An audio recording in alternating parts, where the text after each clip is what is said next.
भव सागर में डूबे हुओं को किनारे लगाने, खुशियों की बरखा ज्ञान अमृत पिलाने। भव सागर में डूबे हुओं को किनारे लगाने, खुशियों की बरखा ज्ञान अमृत पिलाने। दिव्य गुणों के श्रृंगार से सजाने आया है, मेरा बाबा आया है, शुभ संदेशा लाया है।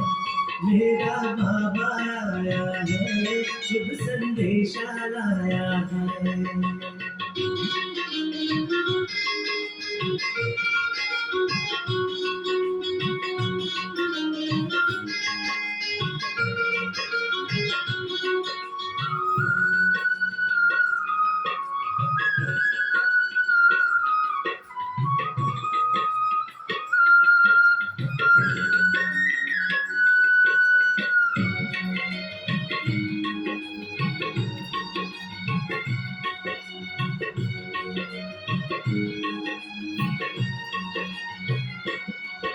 निराशा की काली घटा उजली हो जाए, वीरान दिलों में सुख की बहार आ जाए।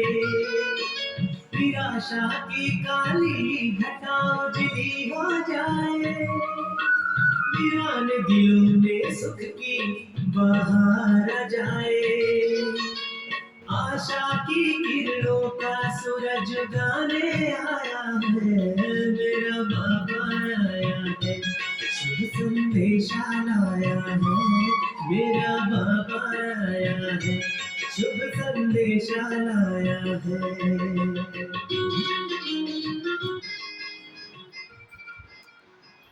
साथ में बोलेंगे ओम शांति,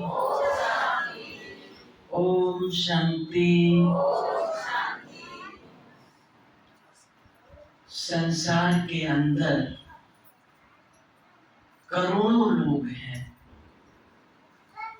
उन करोड़ों करोड़ों में से कोटों में से कोई और कोई में भी से कोई बाबा के बच्चे बनते हैं, इस ईश्वरीय ज्ञान में आते हैं। और ज्ञान में चलने वाले बच्चों में भी कोई ऐसे बच्चे होते हैं जिन्हें सेवा का सौभाग्य प्राप्त होता है। सेवा ये बहुत मन वांछित फल प्रदान करने वाली सेवा है। भगवान के यज्ञ की सेवा या सेंटर की सेवा कहीं भी अगर हमें सेवा का चांस नहीं मिल रहा है तो जरूर कहीं ना कहीं अभी तक हमारे अंदर वो शूद्रपन के संस्कार हैं, अपवित्रता है, जो सेवा का सौभाग्य नहीं मिल रहा है। वैसे दुनिया में भी कहावत है कि जब यज्ञ रचते हैं तो उसमें ब्राह्मणों को ही अलाउ होता है, दूसरा कोई उसमें नहीं कर सकता। ऐसे बाबा ने जो ये रुद्र ज्ञान यज्ञ रचा है, इस ज्ञान यज्ञ के अंदर हमें यदि सेवा का सौभाग्य मिलता है, ये तो बहुत बहुत बड़ा भाग्य है। मैं अपनी बात बताऊं, जब मैं छोटा था तो मैं दूसरों को खूब सुनाता था, क्योंकि सारा ही परिवार ज्ञान में था। तो मैं सुनाता था कि सारे विश्व की सेवा करो, वसुधैव कुटुंबकम की भावना रखो। उसी समय ज्ञान सरोवर बन रहा था और मैं गर्मी के छुट्टियों में हमेशा 1 मास के लिए माउंट आबू जाता था। एक दिन प्रकाश मणि दादी, आप में से किन्हों ने बड़ी दादी, जिनको हम प्रकाश मणि दादी बोलते हैं, किन्हों ने देखा है? अच्छा, बहुत थोड़े लोगों ने। तो बड़ी दादी का क्लास हुआ और कहा कि ज्ञान सरोवर बन रहा है, हमें यहाँ समर्पित भाइयों की जरूरत है।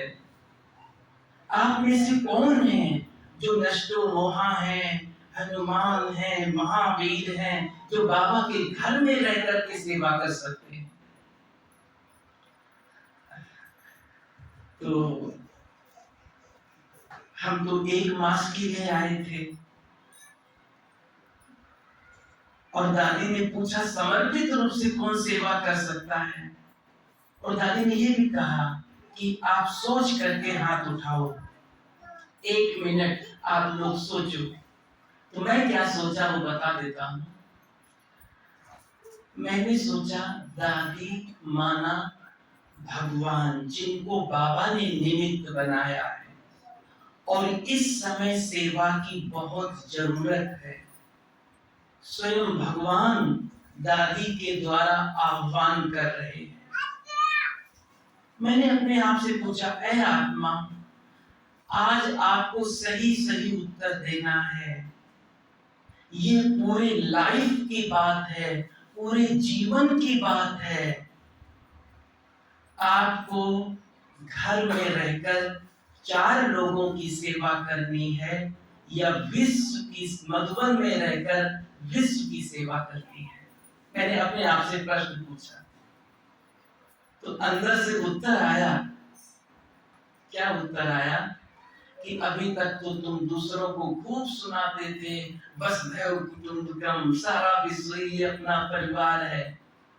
तो यदि सचमुच तुम सारे विश्व को अपना परिवार समझते हो, तुम मधुबन में रह जाओ, और यदि अपने घर को ही अपना परिवार समझते हो तो घर चले जाओ।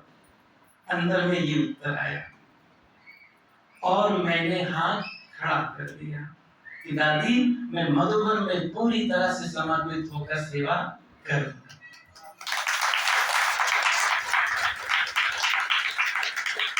लेकिन बाबा को एक संकल्प जरूर दिया। क्या दिया? कि मेरे से पहले जो मेरा बड़ा भाई था वो भी मधुबन में समर्पित हो गया, मेरी से जो बड़ी बहन थी वो भी दिल्ली पांडव भवन में समर्पित हो गई थी, और मैं सबसे छोटा। वैसे घर में और बड़े थे, 2 बड़े भाई थे, 1 बहन थी, लेकिन माताओं को सबसे छोटे, जो छोटा होता है उसी से ज्यादा मोह होता है। तो मेरे लिए परीक्षा थी। तो मैंने बाबा को ये कहा, बाबा मैं तो समर्पित होऊंगा, ये मेरा संकल्प है, लेकिन घर से प्यार से छुट्टी दिलाना ये आपका काम है। मैंने बचपन से ये की आदत कि मेरे द्वारा किसी को संकल्प ना चले, सब खुशी मेरे से सब, वो आज भी है। इसलिए मैं बताऊं, इन 30 वर्षों में मेरे से कोई रूठ जाए या मन मुटाव मैं नहीं दे, भले उसकी गलती क्यों ना हो, मैं ही जाकर के भाई मेरी ही गलती है, लेकिन आप मुस्कुरा दो, आप मेरे से नाराज नहीं हो। तो मेरा ये रहता है कि मेरे से कोई नाराज ना रहे, मेरे से सभी खुश रहे। जो संकल्प बचपन वो आज तक।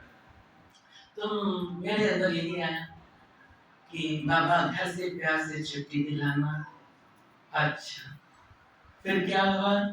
1 वर्ष के बाद नहीं, 1 मास बीता तो घर से माता जी का लेटर आया, क्या हुआ, तुम 1 मास के लिए गए थे, हाँ, अभी तक आए नहीं।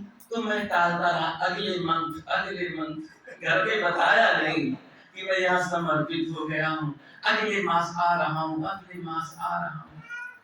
ऐसे कहकर मैं 1 साल निकाल दिया और 1 वर्ष के बाद माता जी बाबा से मिलने आई तो कहा तुम 1 मास के लिए आए थे और 1 साल यहाँ बिता दिए। अच्छा चलो अब घर चलो। अब मैंने बाबा को कहा बाबा अब तो बताना पड़ेगा। फिर मैंने माता जी को बोला मैं मधुबन में समर्पित हो गया। माता जी ने कहा समर्पित, सारे घर वाले समर्पित ही हो जाओगे क्या? तो घर में कौन रहेगा? फिर माता जी ने देखो तुम बहुत बढ़िया मुरली सुनाते हो, घर में रहो मुरली सुनाओ। घर से ही एक सेंटर खुला, वहां सेंटर पर जाके मुरली सुनाओ, है ना, सब लोग नहीं समर्पित होते हैं, घर में भी तो रहना होता है। अब माता जी की कोई बात हमारे पल्ले नहीं पड़ रही थी। बाबा किया, मैंने बाबा को कहा, फिर मैंने कहा बाबा मैंने आपको कहा था ना कि घर से प्यार से छुट्टी दिलाना आपका काम है, तो आप कुछ करो। फिर बाबा ने मुझे टच किया। मैंने माता जी को कहा ऐसा है, आपने बड़े भाई को छुट्टी दिया, बड़ी बहन को छुट्टी दिया, और यदि आप मुझे छुट्टी दे देते हैं ना तो आप चाहे योग करें या ना करें आपको बहुत बड़ा भाग्य जमा हो जाएगा। माता जी कहती है तुम बात करने में बहुत होशियार हो, लेकिन माता को मोह भी होता है, और ये भी ज्ञानी थी तो ये भी देखती कि मेरा बच्चा है ना, इसकी बड़ी इच्छा है रहने की, तो उन्होंने प्यार से छुट्टी दिया और हम रह।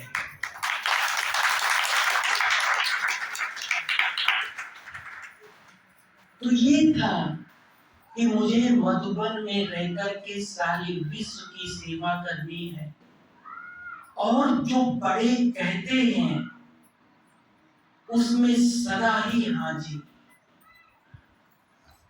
ऐसे नहीं कि मैंने दूसरों को देखा हाँ भाई मधुबन बहुत अच्छा स्थान है और मैं रह जाऊं, तो मैं बताऊं जब मैं मधुबन में रहा तो एक संकल्प लिया कि मुझे किसी दूसरे को नहीं देखना है, स्वयं को देखना है और स्व परिवर्तन करना है। ये बात मुझे मेरे जीवन में बहुत मदद किया।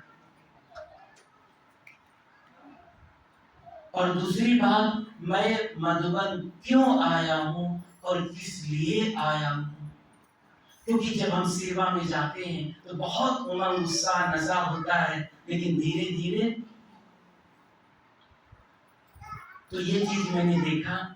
फिर उस समय ज्ञान सरोवर बन रहा था, तो समर्पित होने के साथ हमने अपनी 4-5 बातें नियम बनाया। पहला, मुझे एक दिन भी अमृत वेला योग मिस नहीं करना है, वो आज तक कंटिन्यू, कभी मिस नहीं, क्योंकि जब हम संकल्प करते हैं तो बाबा बंध जाता है, फिर हमें कुछ नहीं करना पड़ता।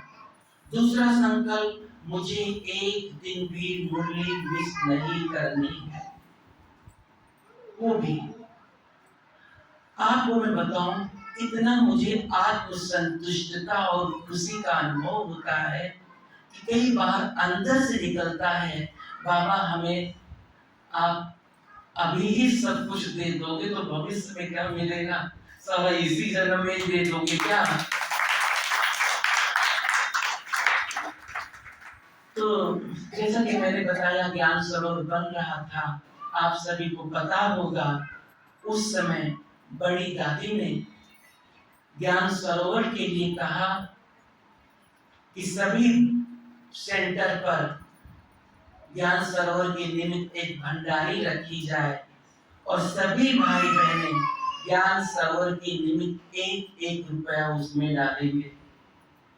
तो कहते हैं ना ज्ञान सरोवर 1 रुपए में बना, माना दादी का ये डायरेक्शन था कि उस भवन के निमित्त 1 रुपए डालेंगे और बाबा के साधारण बच्चों के उस 1 रुपए से इतना विशाल ज्ञान सरोवर बना। और यही नहीं कि दादी ने सेंटर वालों को बोला, दादी ने मधुबन में बोला, मधुबन निवासियों को बोला, सभी सेंटर से सभी गरीब अमीर 1-1 पैसा डाल रहे हैं, तुम्हें भी करना है। तो मधुबन वालों ने कहा, दादी हम तो समर्पित हैं, हम कहां से करेंगे? तो दादी ने कहा, तुम समर्पित हो, तुम्हारे पास नहीं है तो ईसु दादी से लो। आप सोचिए, भंडारा जो भंडारी का पैसा वो ईसु दादी के पास, वो सारा ईसु दादी से। हम लोग ईसु दादी से लेते थे और भंडारी में वो सीन हमें याद आया, जैसे कई बार माताएं होती हैं अपने बच्चे को अपने गोद में उठाकर अपने बच्चों के हाथ में पकड़ाती हैं और अपने बच्चों के हाथ से भंडारी में डलवाती हैं। तो उसी प्रकार दादी ने कि सबका हाथ लगे, सबका भाग्य बने।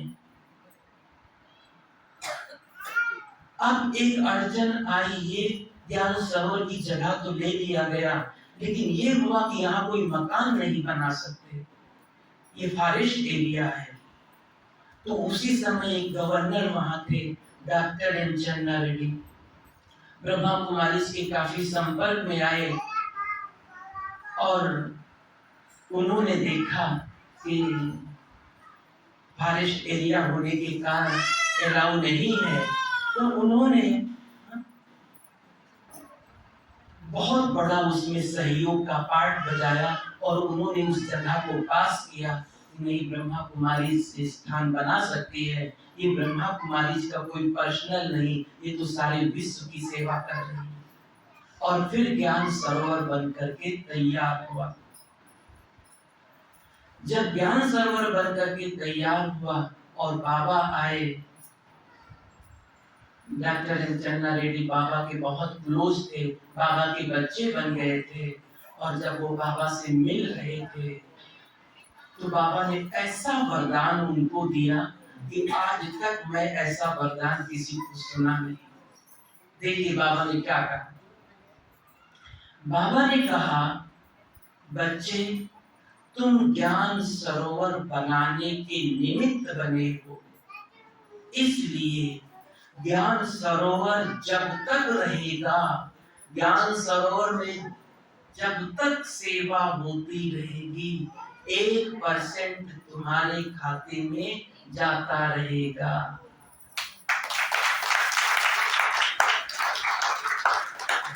वो आत्मा तो चली गई, चली गई माना शरीर छोड़ दिया, लेकिन अब ज्ञान सरोवर जब तक रहेगा, जब तक सेवा चलती रहेगी, हम लोग सेवा कर रहे हैं और 1% उसके खाते में जा रहा है।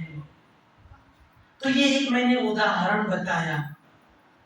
ऐसे ही आप बाबा के घर में किसी भी प्रकार से आप मुरली में सुनते होंगे, साकार मुरली के अंदर बाबा किन बच्चों को याद करता है? जो बाबा के घर में समय पर सहयोगी बने, उन माताओं को याद करता है जो पोटली में बांध करके मधुबन लेके आती थी, जो अठन्नी लगाया। अठन्नी का आता है कि बच्ची ने अठन्नी लगाया बाबा के घर में और महल ले लिया। आज तो करोड़ों देने वाले हैं, लेकिन याद बाबा किसको कर रहे हैं? उस अठन्नी देने वालों को। क्यों? क्योंकि समय पर मदद किया। तो समय का महत्व होता है। समय बीत जाने पर तो हम कुछ भी करें,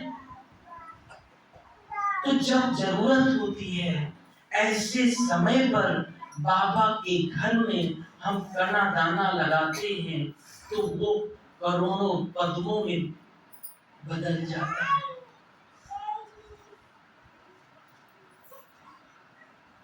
एग्जाम्पल जैसे सेंटर बन रहा है, आप किसी भी प्रकार से आप एक ईंट भी लगाया उस सेंटर में, एक ईंट भी लगाया, कोई जरूरी नहीं। मुझे बहुत अच्छा लगा बहन जी ज्योति बहन जब अनुभव सुना रही थी, एक शब्द कि हम छोटे बच्चे थे, पैसा मिलता था खर्ची के लिए, छोटे बच्चों को खर्ची के लिए पैसा मिलता था, तो ये क्या करती थी, क्या करती थी, उसको इकट्ठा करके और इतना तो होता नहीं था कि कोई बड़ी चीजें, छोटी छोटी चीजें उस सेंटर पर लेकर के पहुंच जाती थी। उसी का फल है तो बाबा ने इनको दे दिया ना सेंटर बड़ा। तो बाबा किसी का रखता नहीं है। भविष्य की तो बात छोड़ो, सुना कई बार छोटे बच्चों को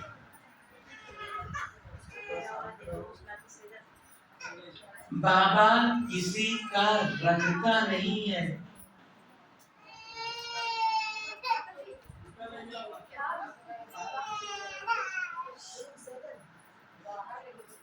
बाबा इसी जन्म में ही पूरा कर देता है।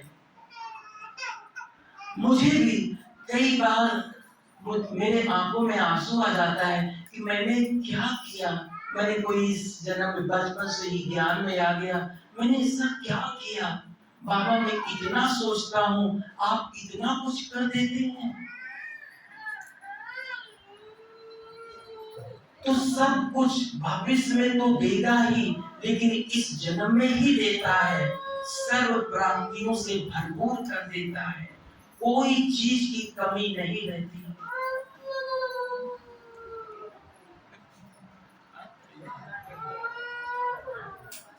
तो बाबा अब इधर सभी ध्यान देंगे, बाबा क्या चाहते हैं, चाहे अपने तन से, चाहे मन से, चाहे धन से, बाबा की सेवा में सफाई करो।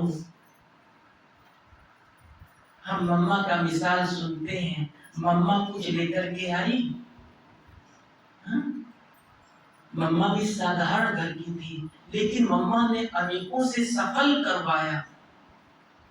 आप भी अगर चलो हम कुछ नहीं कर सकते हैं, हम अनेकों से सफल करवाते हैं, तो वो भी हमारे भाग्य में जमा होता है, वो भी हमारे भाग्य में जमा होता है। हम दूसरों से तो करवा सकते हैं, हम खुद चलो अच्छा धन की बात नहीं है, तन तो बाबा की सेवा में लगा सकते हैं। और जो बाबा के यज्ञ में तन की भी बात कम बात नहीं है, बाबा ने हर सेवा के लिए कहा है, चाहे मनसा, चाहे वाचा, चाहे कर्मणा, चाहे तन, चाहे मन, चाहे धन, हर सेवा कैसा है, हर सेवा की मार्ग बराबर है। मधुबन के अंदर एक दादी थी, भोली दादी, जो भंडारा संभालती थी।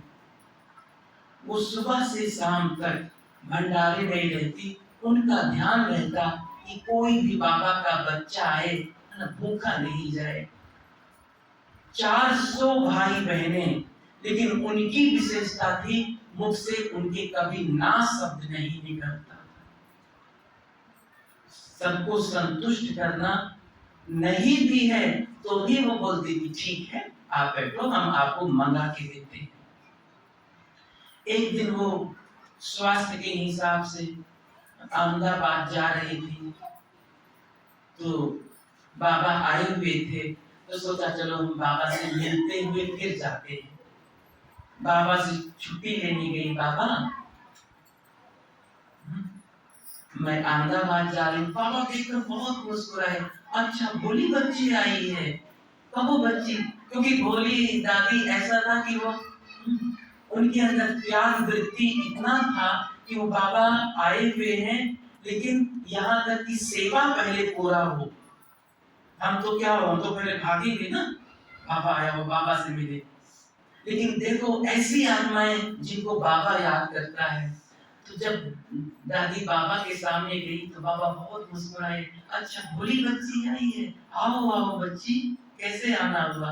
तो भोली दादी ने कहा, बाबा थोड़ा सा तबीयत ठीक नहीं है, मैं चेकिंग के लिए अहमदाबाद जा रही। बाबा ने कहा, मेरी बच्ची अहमदाबाद जाएगी, डॉक्टर के पास जाएगी, सुप्रीम डॉक्टर तुम्हारे लिए बैठा है, तुम्हें कहीं जाने की जरूरत नहीं है। बाबा ने उसके सिर के ऊपर आते हुए और शरीर में हाथ फेर दिया। दादी का प्रोग्राम कैंसिल और दादी बैठ गई। अब जिसके ऊपर भगवान ही हाथ फेर दिया हो तो बीमारी रहेगी क्या? वैसे तो बाबा ने कहा ये पढ़ाई है, बाबा किसी पर आशीर्वाद नहीं करता, लेकिन आशीर्वाद हम अपने कर्मों से ले लेते हैं, ऑटोमेटिक ले लेते हैं। अगर किसी के अंदर से ये निकलता है कि इसने मुझे बहुत दुख दिया, बहुत परेशान किया, तो यही श्राप है, लग जाता है। और सामने के वाले के अंदर से ये निकला, जीते रहो बेटा, आपने मुझे बहुत सुख दिया, तो यही आशीर्वाद है, ये भी लग जाता है। तो दिल से जब हम बाबा के घर में सेवा करते हैं, और ये सेवा ऐसी सेवा है कि बड़ी से बड़ी बीमारी, आप प्रैक्टिकल घटना में आपको सुना देता हूं। एक माता थी, उसकी एक छोटी बच्ची थी और कोई परिवार में नहीं था।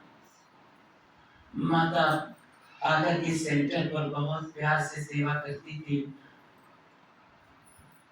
कुछ समय के बाद उसको यहाँ छाती में दर्द हुआ, वो जाकर के डॉक्टर के पास जाती है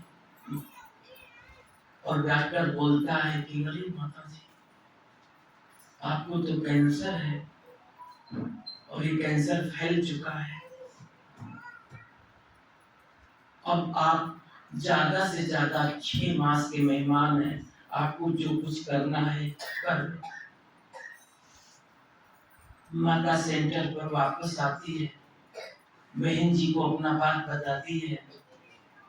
फिर माता कहती है कि बहन जी, मुझे और कोई चिंता नहीं है, बस एक छोटी बच्ची है, इसी के बारे में थोड़ा सा चिंता है,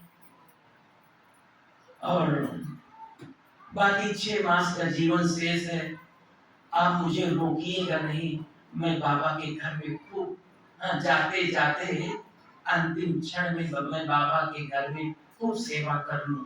तो उसी दिन से वो बाबा के घर में ही रह करके और सारा ही झाड़ू पोछा किचन आदि। सेंटर की बहन ने सेंटर के भाइयों को इकट्ठा किया, कहा देखो ये माता कितनी दिल से सेवा करती है और हमारा काम है इसको सहयोग करना। तो क्या सहयोग करना? अब क्योंकि कोई दवाई नहीं हो सकता, अब एक ही काम कर सकता है, वो है दुआ। तो क्या हुआ,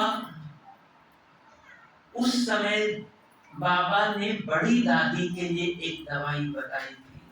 वो ये बताया था कि एक गिलास में पानी रख करके बाबा के कमरे में रखो और सबके योग का वाइब्रेशंस उस पानी में जाएगा और वो पानी पिलाओ। तो दादी ठीक हुई और वो किया गया, जिससे दादी का स्वास्थ्य अच्छा हुआ।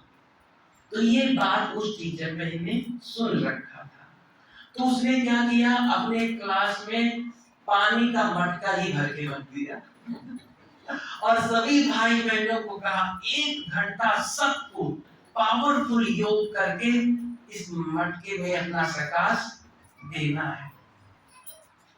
और वही पानी माता जी को पीने के लिए भोजन में जब भी पीना वही पानी दिया जाता था। और माता भी बिल्कुल लगन से सेवा रात दिन बाबा के घर में, क्योंकि उसको ये था अच्छे मास का समय है, लाओ खूब अच्छे से दिल से बाबा के घर में सेवा करके जाए। 6 मास के बाद वो माता अपना रिपोर्ट लेकर के डॉक्टर के पास जाती है डॉक्टर को रिपोर्ट दिखाती है तो डॉक्टर बोलता है हम ये माता तो अब इस दुनिया में नहीं होगी, ये माता तो दुनिया में चली इस दुनिया से चली गई होगी। तो माता बोलती है कोई दूसरे का नहीं, ये मेरा ही रिपोर्ट है डॉक्टर साहब। तुम्हारा, तुम जिंदा हो क्या? तो कहा हाँ भाई ये मेरा ही, 6 मास पहले हम ही आपके पास आए थे। अच्छा, अब ये हुई बात, डॉक्टर ने चेक किया, जब चेक किया तो उसकी बॉडी में कैंसर का नाम निशान नहीं था।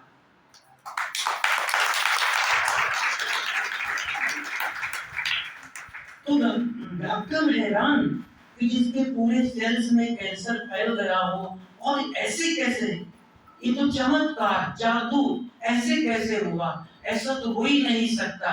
उसने तो कहा कि लगता है मेरी ही मशीन खराब है। डॉक्टर अपने पैसे से बड़े हॉस्पिटल में ले गए और उस माता को चेक कराया तो वहां भी बिल्कुल नॉर्मल, कैंसर का नाम निशान नहीं, वहां भी रिपोर्ट नॉर्मल आया। तो डॉक्टर पूछते हैं माता जी आपने क्या किया, किस डॉक्टर के पास दवाई कराए? तो माता कहती भैया हम किस डॉक्टर के पास जाएंगे, हम तो गरीब आदमी, हमारा डॉक्टर सिर्फ बाबा है और सिर्फ बाबा ने ही सब कुछ। तो ये है दिल की सेवा का परिणाम। जब बाबा के घर में हम दिल से सेवा करते हैं, हमारे पास, मैं सेवाधारी डिपार्टमेंट संभालता हूँ ज्ञान सरोवर में, सेवाधारी भाई बहने आते हैं। कई बार कई भाई बहने ऐसा भी कहते हैं हमें ही सारा समय सेवा करना पड़ता है, दूसरे तो कमरे में बैठे रहते हैं, हमें ही बार बार डिपार्टमेंट वाले बोलते हैं। तो मैं माता जी को यही समझाता हूँ, माता जी आप बहुत खुश रहो, क्या कि बाबा आपका ही भाग्य बनाना चाहता है, उसका भाग्य ही नहीं बनाना चाहता तो कमरे में नहीं रहेगा तो और कहाँ रहेगा। फिर कहती माता लेकिन हमें ही बार बार क्यों बोला जाता है? मैंने कहा आपकी सेवा पसंद आती है ना, तभी तो आपको कहा जाएगा। जिसकी सेवा पसंद, आप अच्छी सेवा करते हो तो बाबा को भी आपकी सेवा पसंद है, डिपार्टमेंट वालों को भी आपकी सेवा पसंद है। बाबा आपका भाग्य बनाना चाहता है। तो कभी ये नहीं देखना हम तो देखो सेवा में इतना बिजी रहते हैं, वो तो आता नहीं, वो तो करता नहीं। कोई बात नहीं, सब अपना भाग्य बना रहे हैं।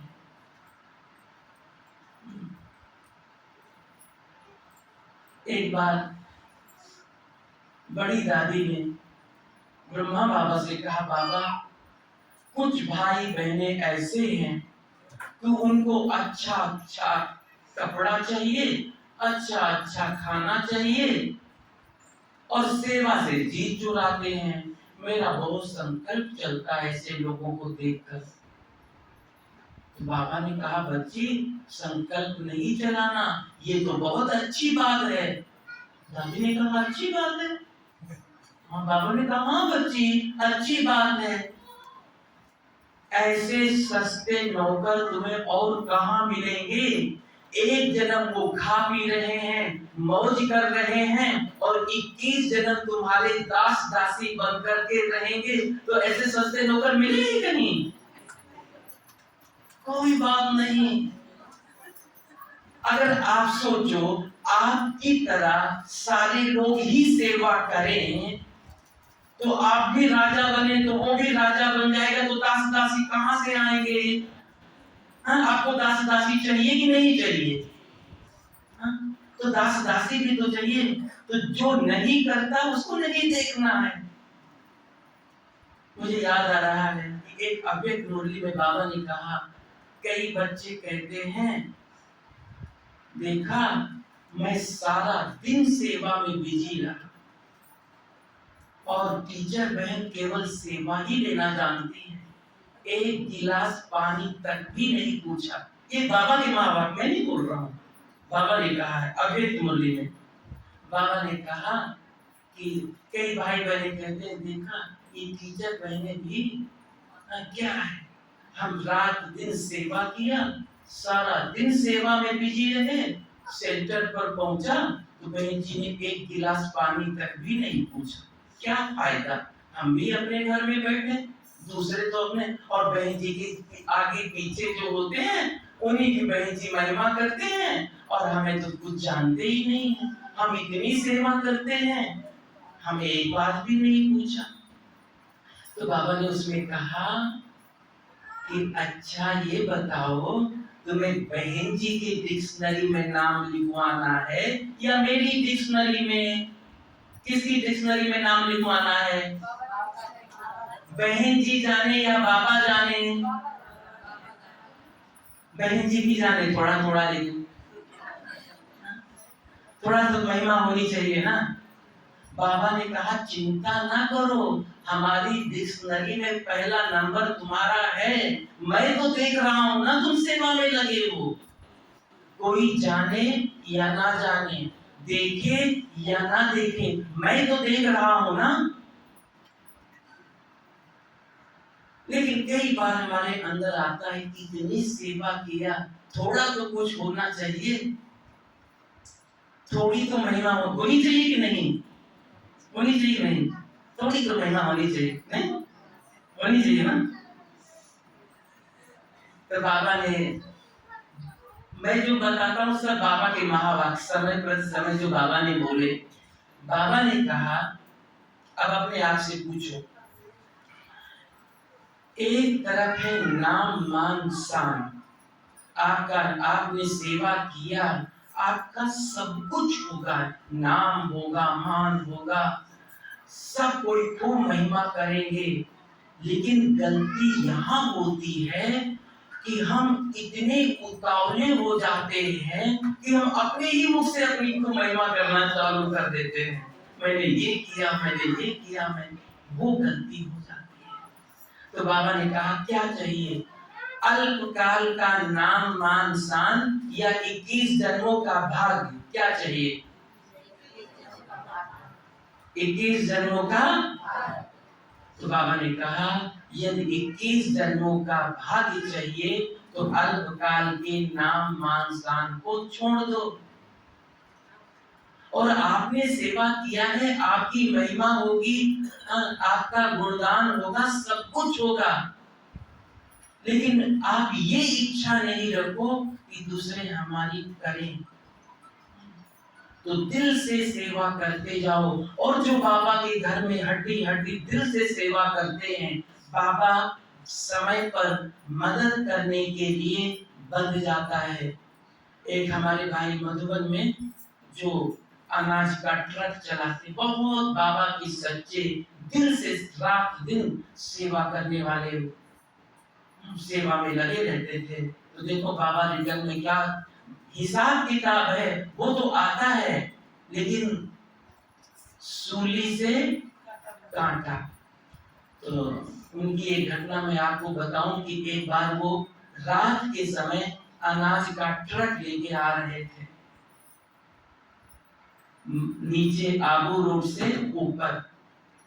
रास्ते में ट्रक चलाते चलाते उनको नींद आ गई। अब सोचो, अब नींद आ गई तो क्या हुआ होगा? आप माउंट आबू करीब करीब वो ऊपर तक आ गए थे, और जब उनको नींद आ गई, गृहचारी आई और वो ट्रक लेकर हजारों फुट नीचे। और देखिए बाबा की कमाल, जो बाबा के घर में दिल से सेवा करते हैं, उनको जैसे किसी ने हाथ में रोक लिया।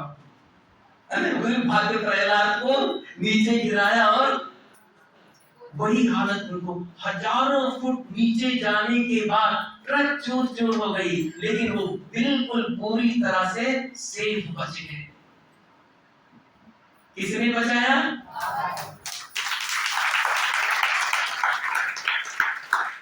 रात का समय शेर भालू चीते घूम रहे हैं, उनके साथ में एक सेवाधारी भाई भी था, लेकिन वो एक दूसरे को देख नहीं पा रहे हैं। उन्होंने सोचा मैं तो जीवित हूँ, लेकिन मेरे भाई का पता नहीं क्या हुआ। वो आवाज करते हैं, भाई तुम जिंदे हो? तो उधर से आवाज आई, हाँ जिंदा हूं। तो दोनों कहते ना, जो एक बाबा के बच्चे, सच्चे दिल वाले बच्चे, सच्ची सेवा करने वाले बच्चे, वो अपना तो कल्याण करते हैं लेकिन साथ साथ में अपने साथियों का, अपने परिवार का भी कल्याण कर देते हैं। और दोनों वहां से निकल करके कैसे ऊपर आते हैं, और जब उनको देखा जाता है और जो भी देखते हैं बाबा की गुणगान करते हैं, है ना, उनकी दिल की सेवा की सराहनीय करते हैं। तो ये होता है, वर्तमान में ही बाबा सब कुछ दे देता है, भरपूर कर देता है, लेकिन सेवा में कभी भी मैंपन न आवे। बाबा ने कहा, अगर आपने सेवा किया और अंदर में ये आया कि मैंने किया, मैं ही कर सकता हूं, मेरे बिना कोई नहीं कर सकता, तो आपने सेवा किया लेकिन सेवा का कच्चा फल खा लिया। कच्चा खाना है या पक्का? बाबा के महावाक्य हैं, यदि आप सेवा में पूरा मार्क्स जमा करना चाहते हैं तो सेवा के अंदर 3 बातें होनी चाहिए। अगर वो 3 बातें हैं तो सेवा, जो आपने सेवा किया पूरा का पूरा आपको उसमें प्राप्ति होगी, 100% मार्क्स जमा होगा। और वो ये है, निमित्त भाव, निर्माण भाव और निर्मल वाणी। अगर ये 3 बातें हैं तो सेवा में 100% मार्क्स। और अगर ये अंदर में आता है, मैंने किया, मैं ही सब कुछ कर सकता हूं, तो बाबा ने कहा, चाहे रात दिन सेवा कर लो, भूख प्यास सहन करके सेवा कर लो, इतना भाग दौड़ करके सेवा करो, 95% कट हो जाएगा। बताओ, इतना मेहनत किया और 95% कट हो गया, क्या आया? अभिमान आया, तो कि मेरे बिना कोई कुछ नहीं कर सकता, मैं ही सब कुछ जानता हूं, मैं ही सब कुछ कर सकता हूं, ये अभिमान आया तो कट हो गया। तो यदि आप चाहते हैं सेवा में पूरा मार्क्स जमा हो, तो दिल से बाबा के घर में सेवा करें। और कुछ नहीं, मैं जब मधुबन में आया तो आप सतीश भाई जी का क्लास सुन रहे हैं। सतीश भाई जी के बड़े भाई प्रेम भाई, मैं उनके पास बर्तन डिपार्टमेंट में सेवा में आया था। उनकी ही बात बता दूं, बाबा की जो बच्चे दिल से सेवा करते हैं, कैसे बाबा बलिहार जाता है। तो उन्होंने सुनाया कि एक बार बाबा, तब तो शांति वन ज्ञान सरोवर आज नहीं था, बाबा मधुबन में आए हुए थे, मधुबन वालों से मिल रहे थे। बाबा पार्टियों से मिल चुके थे, बहुत पार्टी आ गई थी, बर्तन का ढेर लग गया था, तो कहा हम बर्तन धुलाई करवा रहे थे। तो एक समय बाबा मधुबन वालों से मिल रहे थे, बाबा मधुबन वालों से मिल रहे थे और उन्होंने कहा मैं वहां जूठे बर्तन धुलाई करवा रहा हूं। और कहा मेरे अंदर संकल्प चल रहा, वहां बाबा आया हुआ है, पता नहीं कौन सी ड्यूटी में बर्तन में लगा हुआ हूँ। कहा एक बार संकल्प तो आया कि मैं जाकर के बाबा से मिलूं, बर्तन तो बाद में आकर देख लूंगा। फिर अंदर आया, नहीं, बाबा की यज्ञ की सेवा है, यज्ञ की सेवा छोड़ करके मुझे नहीं जाना है। अगर यहाँ से चले गए और लोग भोजन करने आएंगे तो किस बर्तन में खाएंगे? तो कहा हम पूरा बर्तन धुलाई करवा करके, रखवा करके फिर गए। और कहा जब जा रहे थे तो बाबा के जाने का गीत भी बज गया, लास्ट विदाई वाला गीत। तो कहा चलो कोई बात नहीं, लास्ट में बाबा से दृष्टि लेकर के ही आ जाते हैं। अब देखिए, बाबा को तो पता है ना कौन बच्चा क्या करके आ रहा है। तो जब ये ओम शांति भवन में अंदर प्रवेश करते हैं, गीत बज रहा है, बाबा दृष्टि दे रहे हैं, जाने वाले हैं बाबा। बाबा के बाजू में मोहिनी बहन बैठी थी। बाबा ने मोहिनी बहन को कहा कि उस बच्चे को इधर बुलाना। प्रेम भाई को बाबा ने कहा इधर बुलाना। मोहिनी बहन ने इशारा किया, इधर आओ इधर आओ। तो प्रेम भाई पीछे देखने लगे कि बाबा किसी महारथी को इशारा करेगा, हम कौन, हमें क्यों इशारा करेगा भाई, बाबा मेरे लिए। तो मोहिनी बहन ने कहा आओ आओ प्रेम भाई, तुम्हें ही बाबा बुला रहे हैं। अब प्रेम भाई स्टेज पर जाते, बाबा ने सबको एक एक लड्डू दिया था, मधुबन वालों को। प्रेम भाई गए बाबा के पास, बाबा बहुत प्यार भरी दृष्टि दिया और दृष्टि दे करके बाबा ने भाई जी के हाथों में लड्डू रखा, एक रखा, फिर लड्डू निकाला, फिर रखा, दो रखा, फिर निकाला, तीन रखा, फिर चार, फिर पांच।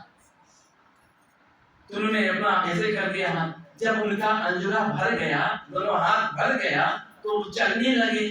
तो बाबा ने हाथ पकड़ा, तो हाथ पकड़ा तो उन्होंने सोचा अब क्या है, बाबा ने तो इतनी सारी लड्डू दे दी, दोनों हाथ में भर गया है, अब बाबा किस लिए रोक रहे हैं। उन्होंने वो लड्डू ना अपने कुर्ते में डाल लिया और कुर्ता ही फैला दिया। बाबा ने फिर 6, 7, जब उनका कुर्ता भी भर गया, 25 लड्डू। और ओम शांति भवन में तालियों की गड़गड़ाहट कि ये प्रेम भाई क्या करके आए हैं कि बाबा इतना मेहरबान हो गया है। फिर लास्ट में बाबा ने क्या कहा, बच्चे तुम बहुत दिल से सेवा करते हो।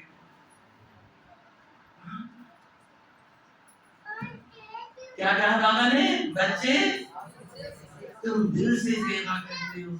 अब प्रेम भाई नीचे उतरते हैं, सारे लोग तालियां बजा रहे हैं। लोग पूछे कि भाई आपने क्या किया, 8 घंटा योग किया, 10 घंटा योग किया, क्या करके है। तो उन्होंने कहा भाई मैं तो जूठे बर्तन धुलाई करवा रहा था।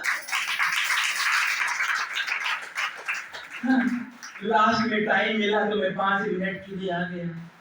तो आप ये नहीं सोचना ये क्या, हम तो भक्ति करने आए थे, बहन जी ने हमें सफाई में लगा दिया, ये बर्तन धुलाई में। अरे आप तो सोचो बाबा की आपके ऊपर विशेष दृष्टि है।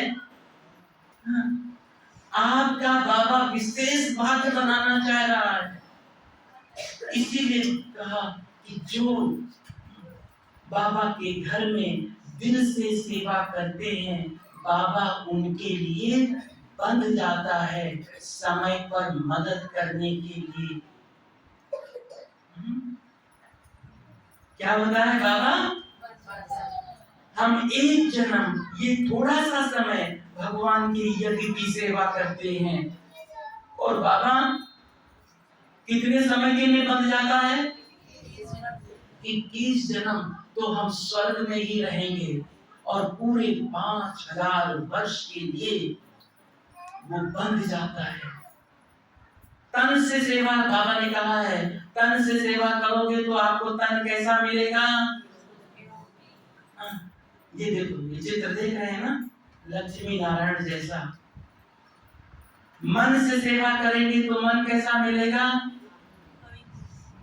बहुत इतने आप बुद्धिमान बन जाएंगे, इतने समझदार बन जाएंगे कि वहां आपको भविष्य में जज मंत्री आदि की जरूरत नहीं पड़ेगी। और धन से सेवा करेंगे तो क्या मिलेगा, आपके महल सोने के महल ही होंगे। हम भक्ति मार्ग में तो गाते आए, हे भगवान तन मन धन सब तेरा, गाते आए, गाते आए कि नहीं, मंदिर में तो खूब गाते आए। और घर आते क्या बोलने लगते हैं, मंदिर में गाते तन मन धन सब कुछ तेरा, और घर आते क्या बोलते हैं, सब मेरा भूल जाता है, वो मंदिर तक मंदिर में। तो बाबा याद दिला रहे हैं कि बच्चे तुमने बहुत, हाँ, बाबा से वायदा किया था ना, बाबा आप आएंगे तो हम आप पर बलिहार जाएंगे, कुर्बान जाएंगे, सब कुछ न्यौछावर कर देंगे। कहते आए कि नहीं? तो अब बाबा ने कहा मैं आ गया हूँ, अब मैं आ गया हूँ। और जब बाबा आ गया है तो हम कहते हमारे पास टाइम नहीं है, हमारे पास फुर्सत नहीं है। आप सोचिए कितनी बड़ी प्राप्ति। एक गांव का प्रधान, जानते हैं ना गांव का प्रधान, गांव का प्रधान भी होता है। तो जब वोट पड़ता है, गांव का प्रधान गांव की प्रधानी के लिए वो एक एक घर में जाता है और क्या कहता, हाथ जोड़कर कहता है वोट हमें ही देना। और जिस घर में उसका मन मुटाव दुश्मनी होता है उस घर में भी जाता है, उनको भी, उनके भी पांव पड़ता है, मेरी ही गलती थी, भुला देना, लेकिन वोट हमें ही देना। क्या बनना है उसको? गांव का। और आपको क्या बनना है? विश्व का मालिक। विश्व के मालिक बनने वालों का क्या हाल है? हम बैज भी कई बार नहीं लगाते, कोई पूछ ना ले कि वो आप हम शांति में जाते हैं क्या, शर्माते हैं। छोटा सा बैज बटन वाला, यहाँ कोई कहे ना, लगा दिया। उनको संकोच नहीं है, बने या ना बने, हाँ? वो भी कोई पक्का नहीं कि इनको बनना ही है। और हम, बाबा तो हमें गारंटी, भगवान ने वादा किया है बच्चे मैं आया हूं, मैं तुमको बना करके ही रहूंगा, तुम मेरी श्रीमत पर चलो। जब बाबा परम धाम से चला, आप सोचिए, कल्पना कीजिए, जब वो परम धाम से चला कि मैं जाकर के इस सृष्टि को स्वर्ग बनाऊं, तो सबसे पहली नजर उसकी किसके ऊपर गई? किसके ऊपर गई? हमारे ऊपर गई ना। बाबा ने हमें देखा, हम पर उसने आस रखा, हम पर उसने विश्वास रखा कि यही मेरे बच्चे मेरे कार्य में मददगार बनेंगे। हमें सतयुगी सृष्टि की स्थापना के लिए उसने अपना राइट हैंड बनाया, पसंद किया, हम पर निश्चय रखा, हम पर उसने हम पर विश्वास रखा। तो उसकी विश्वास को पूरा करेंगे? करेंगे। जो करेंगे वो हाथ खड़ा करो। सब करेंगे, है ना? तो कभी भी जब भी सेवा का मौका मिले, सेवा का चांस मिले, तब सदैव हाँ जी का पाठ पक्का करना है। और यही समझना है कि वाह मेरा भाग्य, स्वयं बाबा, स्वयं भगवान हमारा विशेष भाग्य बनाना चाह रहे हैं। बाबा ने हमें ये सेवा का चांस दिया है, तो बाबा का दिल से धन्यवाद करना कि बाबा आपका बहुत बहुत धन्यवाद, आपने हमें सेवा का चांस दिया। बोल के दिखाएंगे, कैसे बोलना है? बाबा आपका बहुत बहुत धन्यवाद। तो रोज धन्यवाद करना कि आपने हमें इतना सुंदर जीवन दिया, इतना सुंदर पवित्र ब्राह्मण जीवन दिया, सुंदर ब्राह्मण परिवार दिया, सुंदर संगठन दिया। तो एक एक प्राप्ति को याद करके बाबा को दिल से धन्यवाद करना है। तो आप सदा सेवा करते, सदा सच्चे सेवाधारी बन करके, निर्विघ्न सेवाधारी बन करके, निस्वार्थ सेवाधारी बन करके बाप दादा का नाम रोशन करते रहें। इन्हीं शुभकामना के साथ एक बार आपका फिर से बहुत बहुत धन्यवाद और